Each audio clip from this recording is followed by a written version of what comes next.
السلام علیکم ورحمۃ اللہ وبرکاتہ۔ آپ ہمارے ساتھ ہیں آج تیسری قسط میں، جو کہ سیریز ہے ہماری عالمی مالیاتی نظام، اس کی تاریخ، اس کی حقیقت اور یہودیوں کا کردار کیا ہے عالمی مالیاتی نظام میں۔ ہم نے دوسری قسط میں آپ کے ساتھ یہ ذکر کیا تھا کہ کرنسی نوٹ یا کرنسی کیسے ایوالو ہوئی اور نیا جو جدید بینکاری سسٹم ہے یہ کب، کہاں اور کیسے اس کو وجود میں لایا گیا۔ آئیے آج ہم بات کریں گے تیسری قسط میں کون سے ایسے خاندان تھے جنہوں نے بینکنگ سسٹم کے اوپر قبضہ کیا اور اسی بینکنگ سسٹم کے تھرو پورے یورپ کو اپنے آپ میں جکڑ کر رکھ لیا۔ یہودی بینکار خاندانوں کی اجارہ داری کے اوپر ہم آج بات کرتے ہیں۔ یورپ میں قرون وسطیٰ کے دور میں زیادہ تر بادشاہ اپنے اخراجات کو پورا کرنے کے لیے قرض لیتے تھے اور جنگوں کے لیے بھی انہیں قرض کی ضرورت یا پیسوں کے وہ محتاج ہوتے تھے۔ چرچ کیونکہ سود لینے سے منع کرتا تھا تو عیسائی اس کام میں نہیں پڑتے تھے۔ اس کام میں جو پڑے وہ تھے یہودی۔ اس لیے یہودی بینکاروں نے اس خلا کو بہت تیزی کے ساتھ پور کیا اور قرض دے کر حکومتوں کو اپنے جال میں پھنسانا شروع کیا۔ مشہور یہودی بینکار خاندان روتھشائلڈ خاندان جو ہے، یہ خاندان سب سے طاقتور مانا جاتا ہے۔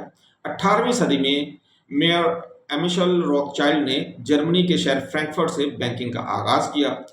اس کے 5 بیٹے تھے اور اس کے 5 بیٹے یورپ کے مختلف حصوں میں گئے اور وہاں جا کر انہوں نے اپنے اپنے بینک قائم کیے۔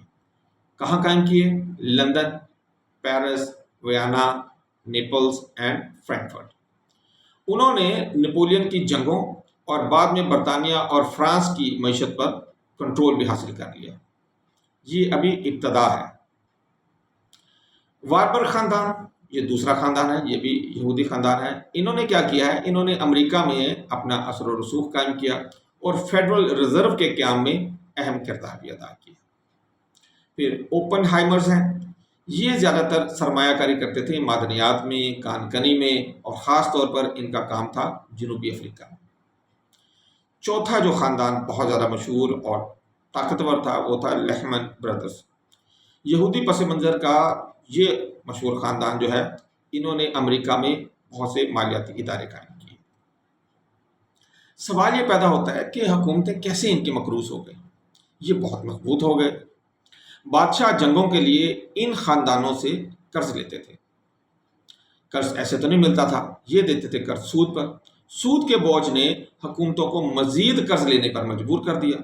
مثال کے طور پر نپولین کی جنگوں کے دوران برطانیہ اور فرانس دونوں نے روتھشائلڈ سے قرض لیا اور جنگ لڑی۔ پہلی جنگ عظیم سے پہلے کہ اگر ہم صورتحال کا جائزہ لیں تو برطانیہ، فرانس، روس، جرمنی سب کی حکومتیں بینکاروں سے بھاری قرضوں کے بوجھ میں جکڑی پڑی تھی۔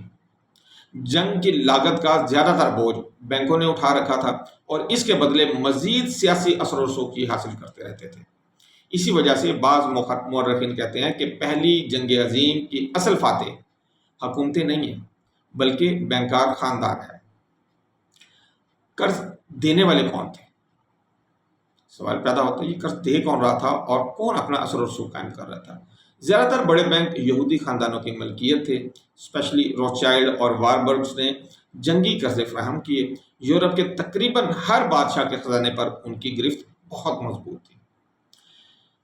ہٹلر کی اگر ہم یہود دشمنی کا پس منظر دیکھیں تو پہلی جنگ عظیم کے بعد جرمنی جو ہے وہ جنگ ہارنے کے بعد معاہدہ ورسیلز اس نے کیا، ٹریٹی آف ورسیلز جو ہے اس کے تحت بھاری اس نے جرمانے ادا کرنے کا پابند ہو گیا۔ جرمن معیشت تباہ ہو گئی، برباد ہو گئی، کرنسی بے وقت ہو گئی، عوام غربت اور بھوک کا شکار ہو گئے۔ ایسے وقت میں بڑے بڑے بینک زیادہ تر یہودی خاندانوں کے زیر اثر تھے، انہوں نے قرضوں پر جرمنی کو جکڑ لیا۔ بہت سی اور وجوہات کے علاوہ ایک بہت بڑی وجہ ہٹلر کی یہود دشمنی کی بینکاروں کا یہ کام تھا جس میں انہوں نے پورے جرمنی کو اپنے جکڑ میں لے لیا تھا۔ یہاں پر ہماری اس تیسری قسط کو ہم ختم کریں گے۔ قسط نمبر 3 نے ہمیں یہ بتایا ہے کہ چند یہودی خاندانوں نے بینکنگ کو ہتھیار بنا لیا تھا، بادشاہ ان کے غلام ہو گئے تھے، حکومتیں وہ ان کے کنٹرول میں آ رہی تھیں اور پہلی جنگ عظیم سے پہلے ہی یہ خاندان یورپ پر قابض ہو چکے تھے۔ ہماری جو اگلی قسط ہے وہ اعلان بلفور اور برطانیہ کی مالیاتی مجبوریوں کے اوپر ہے۔ یہ قسط تھوڑی لمبی ہوگی، جیسے یہ ہماری پہلی تیسری اور یہ جو چوتھی قسط تھی یہ تو چھوٹی قسطیں تھیں، لیکن آنے والی جو اگلی جو قسط ہے یہ ہماری یہ جو چوتھی قسط ہے یہ تھوڑی بڑی ہوگی۔